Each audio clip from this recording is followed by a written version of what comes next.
When night had already wrapped its cloak around the small town, Robert was returning home. Old huts were scattered along the pavement in sparse seeds. Dim lights burned in some of the windows, and shadows flickered. It's not as creepy as it is farther out, Robert thought, and a prickly chill ran through his old body. The lanterns flickered as if winking and wrinkling from the deep darkness. The stars hid behind a veil of clouds, sensing something. The man, thin and pale from his constant worries, walked quickly down the deserted street, and he was lonely. His house stood in the middle of a field in a sea of tall grass. Usually he was driven by the factory's truck where Robert worked, but at the time, it was under repair because of a drunk driver who had ruined the car by driving off the road. So the man had to get home alone, accompanied by cold, tired, and anxiousness. The light of sleepy streetlights reached Robert's tiny cabin's decrepit and rusty roof. He navigated by this light and walked through the tall weeds, involuntarily flinching at every rustle. Robert was 56 years old, but looked even older, with deep, scar-like wrinkles and heavy bags under his eyes. His hair and beard were gray. After the death of his wife and 2 daughters, he expected nothing, looked for nothing, and believed in nothing. He had no one left. He had become weak and unnecessary. The factory manager did not fire him just out of pity for the older man. Having lost the meaning of life, he also lost hope that things would ever get better. There used to be a light in his cabin that always greeted Robert, but now the windows were dark and empty. He had lost his family by accident, by a ruthless force. The same truck had hit them because of faulty brakes. No one had told Robert which truck had hit his wife and children, and now that car, which had destroyed his dreams and hopes, was driving him so calmly to his empty house. Maybe it was apologizing to him, or mocking him. When the road was behind him, Robert sighed and hurried off down the narrow path that led to his home. The clouds covered the moon and filled the night sky, depriving Robert of the highlights. Darkness came and devoured everything. Then the man was not yet accustomed to such walks in the dark, and his body trembled. He was not afraid of a beast or an unkind man. There were no such things in those places.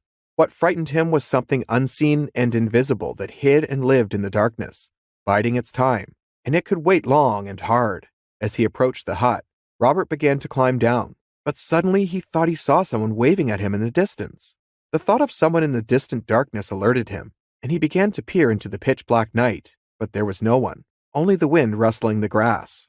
As Robert opened the gate, it creaked nastily and loudly, disturbing the darkness around it. The man ran faster into the house, slammed the wooden door shut, and turned on the light. Then he felt calmer, but when he looked out of the window, he was at a loss to find that he had forgotten to lock the rusty gate, which had opened a little in the wind. Robert didn't want to go out at all, but he was able to overcome himself. He went out and headed for the gate, but suddenly stopped. It seemed to him again that someone was standing outside the gate, waiting for him in the dark. Robert's legs trembled. Suddenly the wind blew, chilling his body to the bone and rattling the gate. But it seemed to the man that it was not the wind opening the gate, but an invisible entity lurking in its hiding place.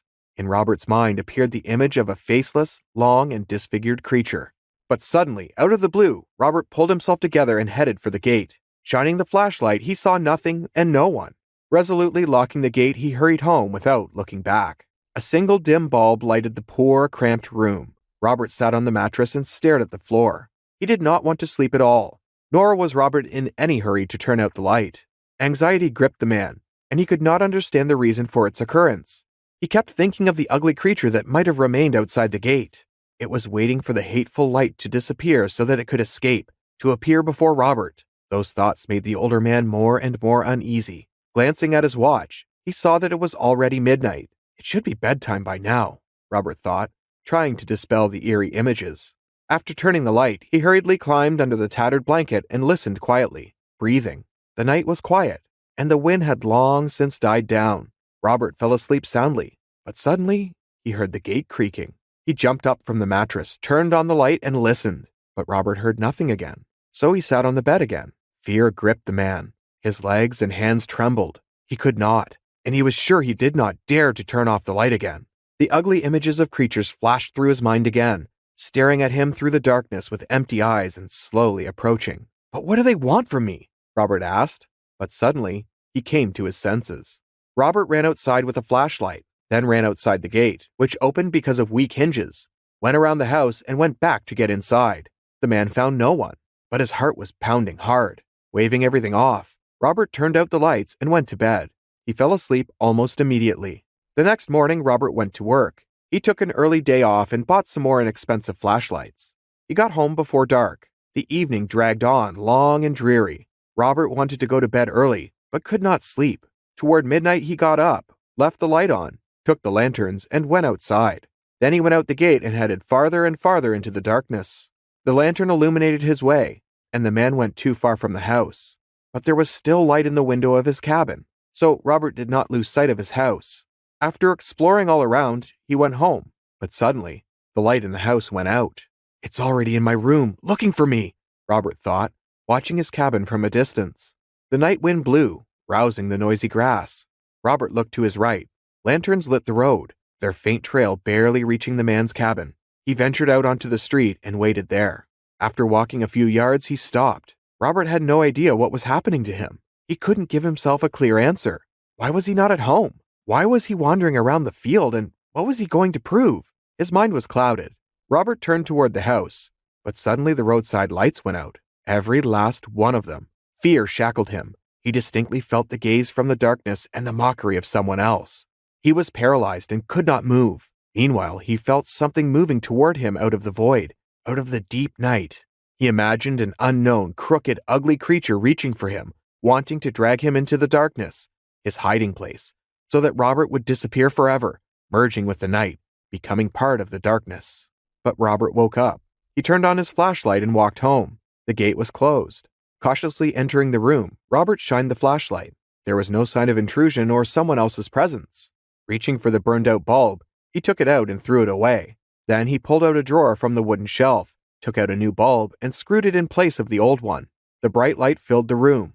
Looking around once more, Robert decided to go to bed. But suddenly, he was staring at a dark corner behind the dresser.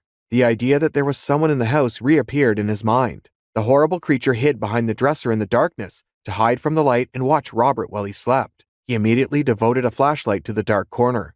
Nothing.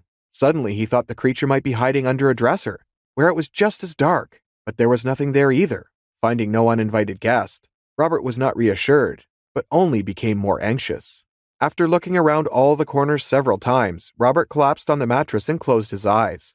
The light from the light bulb was hitting his closed eyelids, but Robert did not notice it and began to fall asleep. But suddenly there was an explosion, and hot shards spilled over Robert's face and chest. He jumped up and crashed into something in the darkness. The location of this object was unfamiliar to him. Where nothing had stood, something now stood. Robert fell back onto the tattered mattress. A splinter of the light bulb jabbed into his palm. The man stared into the darkness but could see nothing, but the sensation of something standing before him became more transparent and more ace. It appeared to Robert, an invisible, silent, terrible thing. Inaction on the part of the creature was the worst part. Waiting for his fate was becoming unbearable for Robert. It was not death he feared, but the unknown, the helplessness before the darkness that surrounded and enveloped him. Thus, several minutes passed. Wanting to end it sooner, Robert squeezed his eyes shut and stood up. But this time there were no obstacles in his way. Remembering the flashlight, he turned it on, but there was no light. Tossing the old flashlight aside, Robert tried a new one, but it didn't turn on, nor did the third and fourth. Exhausted, he cried out with a desperate and piercing scream, but no one answered him. Robert fell senseless, and sharp splinters pierced his flesh. He awoke the next day, sunlight shimmering in the parts of the burst bulb, the beams of all 4 flashlights diverging in different directions. There was no one in the room but an elderly, haggard, and unhealthy man. Robert stood up. He pulled the splinters out of himself. Then he cleaned up, replaced the light bulb, checked the flashlight batteries, and closed his eyes. It was dark, and then he realized the darkness had long ago possessed him, consumed and destroyed him. The night lived within himself, and that horrible creature had taken up residence in Robert long ago. When his family died, it had not just disappeared, it had dissolved into the darkness, merged with the night, and had consumed Robert all this time. When he realized this, he opened his eyes. Once again, darkness surrounded him. He saw dimly the outlines of the cramped room, his crooked and clumsy limbs, and the thin, sick body that lay before him on the worn-out mattress, staring at him with great fear.